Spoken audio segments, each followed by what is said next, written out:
పెళ్ళైనా పండగైనా వేడుక ఏదైనా పట్టుచీరల ప్రత్యేక వేదిక వారాహి సిల్క్స్.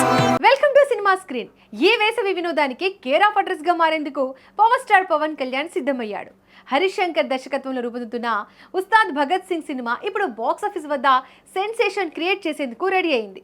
ఎప్పుడెప్పుడా అని ఎదురు చూస్తున్న అభిమానుల కోసం చిత్ర యూనిట్ మరో అదిరిపోయే అప్డేట్తో ముందుకొచ్చింది. ఉస్తాద్ భగత్ సింగ్ నుంచి 3వ సింగిల్ సాంగ్ ప్రోమోను విడుదల చేశారు. కాలర్ ఎత్తరా అంటూ మొదలైన ఈ ప్రోమోలో పవర్ స్టార్ పవన్ కళ్యాణ్ తనదైన మాస్ యాటిట్యూడ్తో అదిరిపోయే స్టెప్పులేస్తూ కనిపించాడు. రాక్ స్టార్ దేవిశ్రీ ప్రసాద్ అందించిన అదిరిపోయే ట్యూన్, ఎనర్జెటిక్ సింగర్ రామ్ మిరియాల గొంతు కలవడంతో ఈ పాట చార్ట్ బస్టర్ అవ్వడం ఖాయంగా కనిపిస్తోంది. పూర్తి పాట మార్చి 12న సాయంత్రం 5 గంటలకు విడుదల కాబోతోంది. ఇక ఈ సినిమాకు సంబంధించిన ఇతర అప్డేట్స్ చూస్తే ఈ మూవీ సెన్సార్ కార్యక్రమాలను పూర్తి చేసుకొని ఎలాంటి కట్స్ లేకుండా యూఎస్ సర్టిఫికేట్ను సొంతం చేసుకుంది. పవన్ కళ్యాణ్ పవర్ఫుల్ పోలీస్ ఆఫీసర్గా కనిపిస్తున్న ఈ మూవీ రన్ టైమ్ను 2 గంటల 34 నిమిషాలుగా లాక్ చేశారు. అంటే ప్రేక్షకులకు బోర్ కొట్టకుండా పక్కా కమర్షియల్ ప్యాకేజీతో ఉస్తాద్ భగత్ సింగ్ రెడీ అవుతుందని అర్థమవుతోంది. నిజానికి ఈ సినిమా మార్చి 26న విడుదల కావాల్సి ఉంది.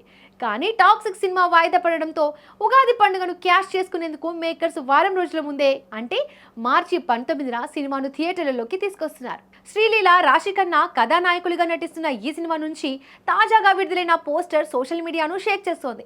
పవన్ కళ్యాణ్ తనదైన స్టైల్లో నడిచి వస్తుంటే పక్కనే శ్రీలీల కూడా మెరుస్తోంది. అయితే ఉస్తాద్ ముందు ఇప్పుడు ఒక పెద్ద సవాల్ ఉంది. అదే దురంధర్ 2 పోటీ. ఇప్పటికే దురంధర్ 2 పార్ట్ 2 కోసం ఫ్యాన్స్ ఎంతో ఆశగా ఎదురుచూస్తున్నారు. ఆ సినిమా పెయిడ్ ప్రీమియర్స్ టికెట్లు హాట్ కేకుల్లా అమ్ముడవుతుంటే ఉస్తాద్ టీం కూడా అదే స్థాయిలో ప్రమోషన్స్ పెంచాల్సి ఉంది. ట్రైలర్ టీజ్ ఇప్పటికే సోషల్ మీడియాలో రచ్చలేపింది. కానీ అసలైన ట్రైలర్ కట్స్ పక్కగా ఉంటేనే హైప్ పెరుగుతోంది. తెలంగాణలో ప్రీమియర్ షోల విషయంలో చిన్నపాటి ఉత్కంఠ నెలకొంది. ఆంధ్రప్రదేశ్లో అనుమతులు సులభంగానే దొరికినా తెలంగాణలో మాత్రం కోర్టు తీర్పు నేపథ్యంలో ప్రభుత్వం ఎలాంటి నిర్ణయం తీసుకుంటుందో చూడాలి. ఒకవేళ ఇక్కడ కూడా ప్రీమియర్లకు గ్రీన్ సిగ్నల్ వస్తే పవన్ కళ్యాణ్ బాక్సాఫీస్ వద్ద వసూళ్ల సునామీ సృష్టించడం ఖాయం. మరి ఈ వేసవి పోరులో ఉస్తాద్ ఎంతటి రికార్డులు క్రియేట్ చేస్తాడో వేచి చూడాలి.